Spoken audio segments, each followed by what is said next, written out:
What's up, everybody? Welcome to Move the Sticks. DJ here with my buddy Rhett Lewis is in the What's up, house buddy? today, fresh off of the Manning passing camp. How are you doing, my friend? Boy, I'm doing great. As you know, and we've been doing this for the last 10 years. You and I recapping what this has been like on the pod, and we first met at the. That's Manning what I was camp. getting ready to say. That's the origin of this whole friendship began at the Manning. Yeah, so it was great. It was another great year, and we'll get into it. But it was fun, and we got a lot of work in, and got a chance to see a lot of the top college quarterbacks. Yeah, Bucky's not with us today. He will be back next week, by the way, and we are going to go through the AFC Championship Foundation pieces for all those teams in the AFC. So be on the lookout for that next week. Again, we are in it now, so we've got 3 episodes a week coming your way as we are in it. We're in the middle of the season, even though teams just reported today. We're in it. We're in it, buddy. But I do want to take the college football slant today because, as Rhett mentioned, he's been going to the Manning camp. How many years now have you been? Everyone? 26 of the 28 I have been there. Okay. What were the 2 you missed? The first one I missed was an NCAA rule. Your first year out of high school, you could not go back. So after I should say my freshman year, I couldn't go back for whatever reason, some weird NCAA thing. And then the second one was I just gotten a job, my first big TV job in Boston, working for a local affiliate. And I couldn't take vacation within that's 2 weeks of getting the job. So yeah, that's pretty good though. 26 out of 28. So we're back. That's impressive. So we've done this now. How many years have we were saying? What, 10 years probably? At least on the 10, six pod where we've had you on and break this thing down. And everybody knows, you guys know Rhett. He's on all throughout the year. But this is one of my favorites because it's kind of like the jumping off point as we start to look at this next crop of quarterbacks, some of which, will stay in school for another year and some of which we'll see at the top of the class. So it's really helpful both now and in the future. So first, give us a lay of the land, Rhett. Who was there, and then we can start breaking you guys down. Yeah, good idea. So this is a 4-day camp, right? And it's in Thibodaux, Louisiana, on the campus of Nicholls State University, who has a phenomenal football staff, by the way. Tim Rebo's their head coach. My cousin is actually their athletic director. Nice. So no bias there, but they do a phenomenal job hosting. Look, this camp is for the kids. Okay, and we're going to talk about these college quarterbacks, but this is a football skills camp, and it is one of the best in the country, if not the best. 1,500 campers. I guess I think there was just about 1,400 campers this year. And so you show up on Thursday, you get 2 full days of 3-a-day practices. Okay, so it's 2 skills practices, and then in the evening you get a 7-on-7, right? And so that's what all the kids obviously look forward to. But there are high school coaches from around the country that come and coach groups of kids. And then there are college quarterbacks that come and coach groups of kids. There's some former pro coaches that are kind of dignitaries that are around that are also kind of lending a hand. By the way, Bill Belichick and Matt Patricia were there. Really? Yeah. Wow. Yeah. Just kind of hanging out. Yeah. Getting a chance to chat with some of these quarterbacks, wherever they might end up next year, perhaps as a package deal. They weren't. So out there. I could lose my role as a one-time attendee who was asked to speak to the college quarterbacks about what they could expect at the next. That's why you've never been. I'm going to go out on a limb and say Belichick might be at the front of the line on that conversation. Well, he was, and what was really cool is he took time to sit and field questions from the assembled group of high school coaches and quarterback coaches. That's cool. That is super valuable, right? I mean, how often you get that opportunity? Maybe at a coaches convention somewhere, but that was pretty neat, intimate setting. And then, Eli and Peyton also take their time to sit and field questions from all the college quarterbacks. And they do that throughout, but there is one official session I got to sit in on that 1 year. That's pretty fantastic. Cool. Yeah. So, there's so much to be learned here. Not just, for these kids that are trying to get better for their high school football teams, because, a lot of those kids aren't going to play college ball that are at the camp. But for these college quarterbacks and these high school coaches and even some college coaches out there that are down there that just get an opportunity to talk ball, and to absorb and be around all this great information and knowledge, which is super cool. By the way, forgive me for not remembering this, but is Patricia totally out now? As far as I know, he did not sign on anywhere. Right. So it's I mean, he's got some time, I guess, if he really wants to, right? To No. kind of figure out where he wants to go and make sure it's the right spot. Yeah, he's had an interesting. And we'll get to the quarterbacks, but he's fascinating to me because he's had, you go from the hot coordinator, the pencil, the whole thing, right? Then you go to the head coach. Did not go great there at Detroit. Maybe ruffled some feathers. Then he's in New England. Next, he's on the offensive side of the ball in one of the most bizarre moves. And then he's an in-season replacement for Desai, I believe, last year, right? And that's right, in Philadelphia. That's right. And then now he's out. But it's just kind of a interesting career. No question. I mean, it's an arc. Yeah. And look, and perhaps that was a sign that those two guys are, getting back together next year. And that's when they were at their best, Yeah. So we'll see. By the way, somebody's doing that. If we have on average, I mean, you talk about 7, 8 openings, coach openings. It's happening to go through the whole cycle. Belichick's getting back next year. Yeah. He doesn't strike me as someone who's just going to be the TV guy and comfortable and going to be this close to the record. A lot of TV though, but yeah, I know, but going to just be that close to the record and just, I don't know. He doesn't, and is someone who, other reasons you could interpret this, but someone who I don't feel like his energy matches his age. Definitely not. Yeah. He was so like you could just tell he was like kid in a candy store. Yeah. He's got more. Right? He's got more to offer there. Yeah, I don't think he's done. All right, let's jump to the quarterbacks here. Tell me who was there. Yeah, Give me I mean, I'll give you some of the top names, right? So we're talking about Dylan Gabriel at Oregon. Okay, so Will Howard, Ohio State, Carson Beck from Georgia, Quinn Ewers, Arch Manning, both from Texas. We'll get into that dynamic here in a little bit. Riley Leonard from Notre Dame, getting ready for his first year. There with the Fighting Irish after transferring in from Duke. Let's see some other guys that Will Rogers, who left Mississippi State to go up to Washington, now in the Big Ten. Jalen Milroe, of course, was there. I thought it was interesting to see Dante Moore, who was backup UCLA kid, 5-star freshman. Played a little bit last year for Chip Kelly. Now transferred up to Oregon to sit behind Dylan Gabriel. Graham Mertz was there from Florida, and then Garrett Nussmeier there at LSU, SEC Media Days, kind of in the forefront right now too, and he's got a real opportunity to lead that LSU program. And I mean, a bunch. Tyler Van Dyke starting his first year at Wisconsin. Kyle McCord, who left Ohio State to go to Syracuse. Grayson McCall at NC State. He's been there for a bunch of years. So there's a bunch of Cade Klubnik from Clemson as well. So, I mean, like that's kind of a who's who of college football right now. Yeah, what I mean? No question. I want to start here because I just finished him and you can see it. It should be up as you're listening to this. My first look report on Carson Beck, who was someone, obviously know the name. You watch in Georgia. The problem is when you're watching some of these guys as we get into the draft last year, there's so many other players you're looking at that the guys who aren't in the draft, you're not paying as much attention to. So just kind of peeked at him, but then did a full workup on him for this article, which you can find on NFL.com. So I'm curious, before I get into what I saw, Rhett, what did you see from him down there? I saw, as we kind of talked about a little bit, like a prototypical type of quarterback. I mean, dude is 6'4", 220 pounds at least, but his lower half is like so like well-built, muscular, kind of similar.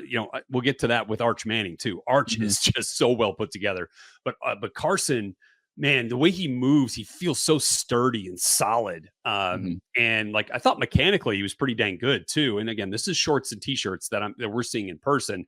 You can obviously see the 24 touchdowns he threw last year at Georgia and all that. I mean, like he's got plenty of stuff out there on tape, which you can get into too, DJ. But I was impressed with the way he threw the ball. He was a little bit more subdued in terms of just kind of, being one of those personalities that's big and out there down at the camp. But I thought, he was as advertised. If you're talking about him as potentially, QB1, QB2 next year, if he comes out, and comes into the league, I saw nothing that would dissuade me from thinking otherwise with the way he threw the football. Yeah, and he did get measured in the spring. So these are official numbers. What'd he was 6'0", 233. Almost 6. So, oh boy. Yeah. Yeah. He is big. Yeah. Yeah. So, and you talked about it. It's funny because when you're watching on tape, and again, I don't get to see his body type in person. Haven't seen him in person. But when I go back through my notes, I have like strong platform, firm base. Like you talked about how strong he is in his lower. You see that when you watch the tape. Then you talked about, to me, he had a real quick, compact release. He's not long, anything like that. Just everything was very, very tight put together there. Fit balls and tight windows. There's a bunch of, I call them kind of those triangle throws where you see that triangle defenders and he can anticipate and squeeze balls in tight spots there. As a quarterback, prototypical would probably be the word that I would come back to. On time, accurate, can drive the ball, on the negative side of things, which you're not going to see in a camp setting. When he got moved off his spot and had to reset a little bit, it could impact his accuracy. There are a lot of clean pockets behind that mammoth offensive line that he's playing behind there at Georgia. But, from all the skills that are there, he doesn't really have to run much. He does, a couple times, but he can win just from the pocket. So, there's a lot to like about him. When I watched him, he looked like a prototypical top 10 pick, when I watched him on tape. Yeah. And I would say just, the ball looks small.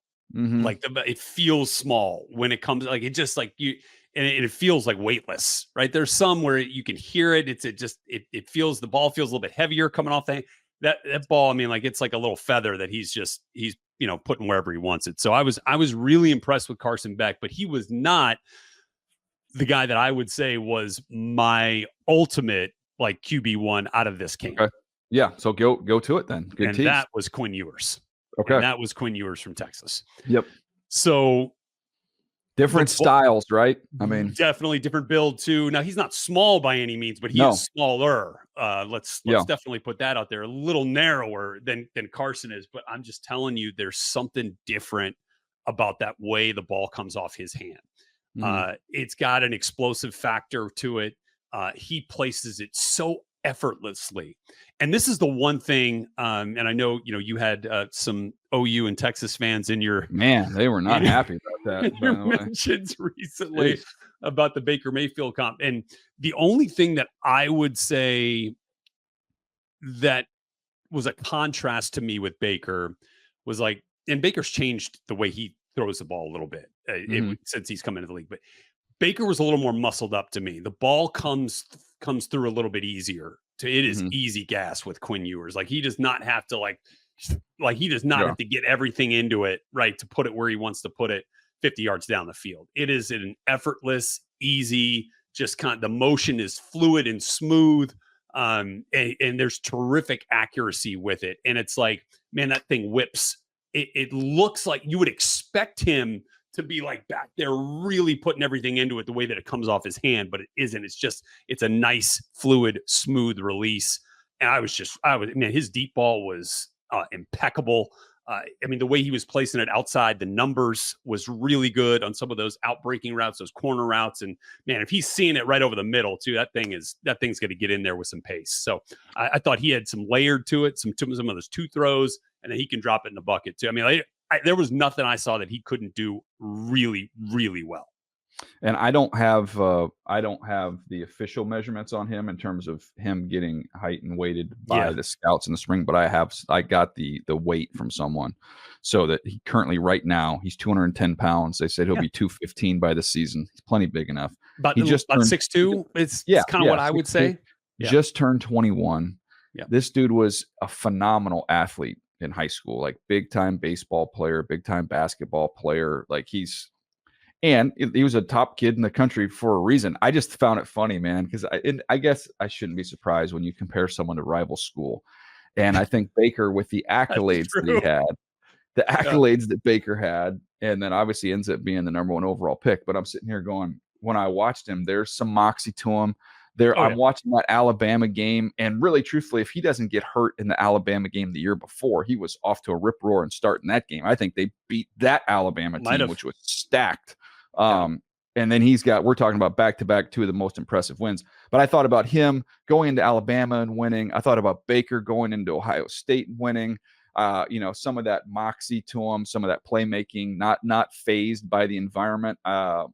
Those were some of the comparisons I had with Baker. And I wrote it in that article that the first when I first watched him, the first name that actually came to mind was Kevin Cobb, which a lot of readers and listeners aren't going to even know who he is. So I'm like, okay, I'll let that one go. There's no perfect comps, but Mayfield ended up being the first overall pick. I talked to someone who said if Ewers would have came out in last year's draft, he would have been a top 20 pick. And they gave me the team. They gave me the team that was going to take him in the top 20. So, anyways, he is a very talented player. Everything he does, again, different stylistically. I think he's a little more elastic, I would say, and explosive. Great way to whereas put it. Carson Beck's a little more firm, compact. So just a little different packaging there. I'd say that's a really good way to put it. And then, since we're on it, I think the relationship between Quinn and Arch Manning is pretty cool. Like, I think there's plenty of reason for Quinn, to feel some sort of way about a young kid who's gets probably more publicity than he does just about anywhere he goes. Not probably. Yeah. Right. Especially down at the Sugar Bowl last year in New Orleans, right, where he had the mob around the backup quarterback, not the quarterback who was getting ready to start the college football playoff, for goodness sake. So I think that they have come together like really nicely. And Arch is such a fun-loving kid, and he has been, and people can say what they want about this, but he has been raised the right way. Now that's just as a kid, as a young man, but also as a football player and as a quarterback and as a person who is eventually going to be a face of a college program, which, more than likely is going to be next year. And he's got all the skills, like his release and the way that he throws the ball. It is fun to watch, man. You want to talk about compact, and that thing kind of whips out, almost looks like it's got, he's got some good angle, like arm angle too. I mean, it's really, really nice. And he is so much bigger. Again, lower out. He's a little bit more like, I would say, Carson Beck. Like that's actually a kind of look very similar in the way that they're built. But those two guys together, again, I think they were at the camp together last year as well. And you kind of always sitting together, always around each other. I mean, Arch took off and ran like a deep post during one of the competitive throwing drills for Quinn, and looked pretty dang good running it too. I mean, he's got some athleticism. And so like those two guys, I think, they got the best quarterback situation in college football.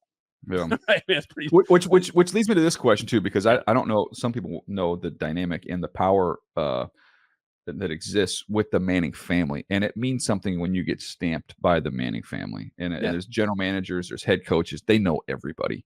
So if I'm reading this correctly, just based off the way you describe that relationship, Quinn Ewers would get the Manning kind of stamp of approval. He'd get like that Matthew Stafford stamp. Right. Yeah. That they got. Yeah. I would say that is for sure. And both kids have just handled the whole situation, I felt like, so well. And look, I mean, and Sark deserves some credit too, and Texas deserves some credit too for all that and fostering that and nurturing that. And but man, that's gonna be pretty fun to watch for the next few years down in Austin. No question. I do want to remind everybody the top 100 is back. Find out who the players voted as the best player in the NFL. Head to NFL Plus starting July 22nd for exclusive daily drops and to find out who took home the trophy. Go to plus.nfl.com to sign up today. We're going to take a quick break, and we come back. We'll jump right back into what Rhett was able to witness and take in down there at the Manning Passing Academy right after this. All right, Rhett, those are a couple of the headliners there. Give me a few more names, the notables, and what you noticed from them. Maybe even not just the throwing session too. I know you get to be around these kids in a social setting. And so that's what I was really, I was really intrigued to get a chance to talk to Dylan Gabriel. And a lot of the Big Ten work that I do as arguably the best quarterback in the Big Ten now in his first year at Oregon. That feels weird, right?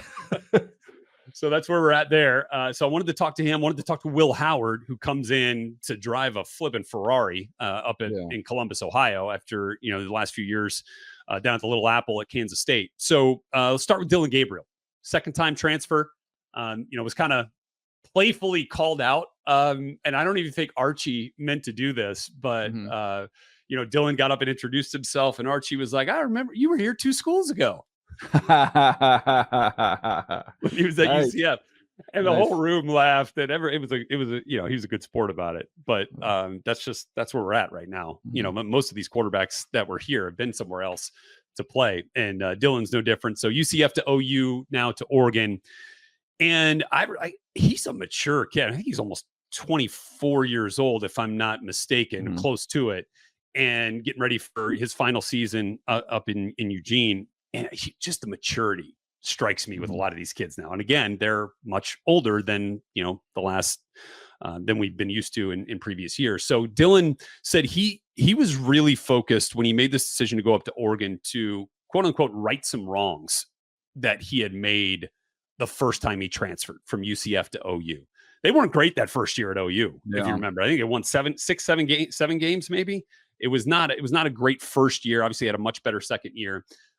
But he said there were some things that he did that he would like to do differently this time around when he transferred. I think that was getting to understand the culture, getting to understand some of the veteran teammates that are already there and established as leaders on that program. And then bringing some of the other new kids along with him in a way that would better meld together this kind of melting pot of a roster that, every college program is dealing with right now. So I thought that was a really mature way to look at things. He obviously said that Bo Nix's success last year was really, a something that drew him to Oregon, but that they might do things a little bit differently this year. Maybe a little bit more of a progression-based, read-based type of offense to suit. Not getting the ball out quite as fast, maybe. Quick, right? Yeah, exactly. And maybe not as much quick game. So, to accentuate a skill that he believes he has in spades there. So I'll be curious to see that. Will Howard, I thought that dude is as happy as a clam, right? How big is he? That is a big Carson Beck type of dude, probably a little bit bigger, I would say. I would say he's probably, if he's not more than 233 pounds, I'd be surprised. Like big, physical, 6'4", I would say maybe 5. Just from looking at him, and I've got it right here. I've got it right here. He did get measured. He was 6'0", so just at 6'4", okay. 240 pounds. Yeah, verified. 240. Yep, there you go. That's a big old dude. And they're going to run him now, and he's going to run a little bit too. And you're going to have a little bit of that physicality. But he was so grateful for the coaching that he's been receiving in Columbus. Like, that was one of the first things he said. Chip's there, man. Chip, Ryan Day. You've got guys, and their offensive line coach at Ohio State, Justin Fry, was Chip's offensive coordinator at UCLA. So like they got the best receiver coach in the country. Best receiver coach. Heartline, like the coaching that he's getting right now, and obviously the players that he is going to have at his disposal is just huge. And did he say anything about that freshman kid, the freshman receiver? Did you ask him about him? He said he's going to be incredible. Yeah, it's a little bit that I saw. It's pretty nuts. All the hype is real. All the hype is real on that. So I think that brain trust and he's not going to have to put the game on his shoulders. He's going to have to be a distributor, but he can. I think he can, and he'll take it down and run it if he needs to. So I thought that was really cool. He was really grateful for that opportunity. And then I got one more kind of under the radar. Yeah, who's our every year you've got a sleeper for us. Yeah. So I'm not going to limit you to one. If you have more than one, I'll give you more than one. Okay. What do you got? Let us not forget, by the way, the first sleeper. Okay, the first sleeper was a young wide receiver from Eastern Washington. You did. Well done. Okay, Hudson Card is a name to know from Purdue, and as an Indiana alum, that is very difficult for me to say. But he throws the ball really well. I think another year in this system with Graham Harrell there in West Lafayette, they're going to be really good. He's got a good and really good head on his shoulders, was great with the kids and coaching. I was really impressed with him. Miles Crawley from Grambling is one to keep an eye on as well, especially as we get into some of our, some of the HBCU combine stuff, some of the HBCU Legacy Bowl stuff we do on NFL Network. Definitely keep an eye out for him. Let me interrupt you because I'm going through. Hudson Card was 6'0", verified, so just under 6'2", 203 pounds. So good height, not a real thick dude. No. And then we had the guy from Grambling too. Let me just look and see if I've got numbers on him. Because it is interesting to just hear how big some of these guys and while you're looking for don't have Grambling. Okay, don't have Grambling. I mean, look, obviously Riley Leonard's going to be highly thought of in this process too. Like, that dude enjoys. He's a big dude too, right? Yes, he's got some definitely some sturdiness to him. Not quite, Beck Howard-ish, but right up there. Riley Leonard 6'0", 221. Yeah. Good size. That is good size. And that dude has a smile on his face 100% of the time. Nobody, I'm not sure anybody loves playing football more than Riley Leonard. Like, nice. And it is clear, like, just again, one of those magnetic type of personalities. But the guy that I thought might have had the best cumulative throwing performances of the entire camp, Yeah. Central Arkansas's Will Whoa. McIlvain. Here we go. Yeah. I look, doing some scouting. Rhett is doing some scouting. I'm telling you, this dude's spiral was incredible. Like it was so tightly wound, and the arm strength was effortless. Now he's a little bit smaller. Okay. He's about 5'11", he's not 5'11", 185 pounds. Yeah. I think he started his career at Northern Iowa. He has not had like, those types of like eye-popping statistical numbers that make a player at a lesser level of college football really kind of jump out to people. So undersized with no production. Go ahead. Keep going on about this. Go ahead. Don't you do that to me. Don't you do that to my sleeper. This is for you, Will. I was just really impressed with the way he threw the ball up there with anybody else that was out there throwing. Wow. Now, look, there was nobody in front of him. There was nobody rushing him. There was nobody covering anybody. But I'm telling you, in a sterile environment like that, shorts, T-shirts, all that, he did not look out of place with some of the best quarterbacks in college football. So I'm going to be watching Central Arkansas this year. There's one name that you mentioned was there but didn't talk about, and I just want to look and see if I have his information, because I do want to. I think that. Well, here he is. So Milroe. Milroe, of course. 6'0", 102, 223. I knew he was compact. So put together, muscled up. We know he can run like crazy, but how did he throw? Yeah. So the throws for Milroe, I thought were really good towards the middle of the field. I thought his like 10 to 20 yard stuff was pretty good. I thought the beyond 20, I thought there was a little bit of, accuracy that you loose a little bit. Loose ball unraveled just a little bit.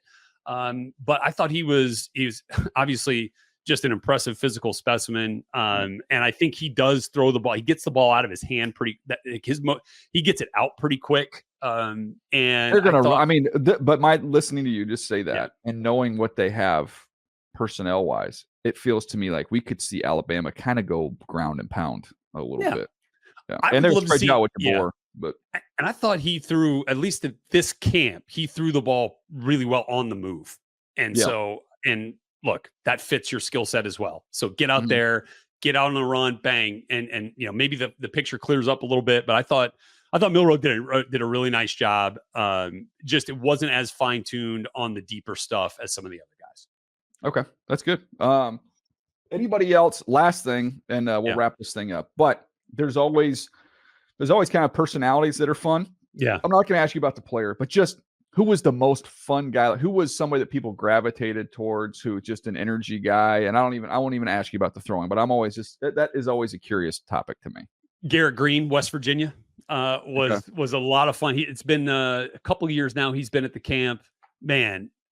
He's got a group, right? And he's kind of one of the veterans. So like all the newbies that are coming in for the first time, kind of figuring out what to do and what goes on. He's one of those guys that brought people together that way. Trying to think of some of the other 5'10", 398. Yeah, smaller guy.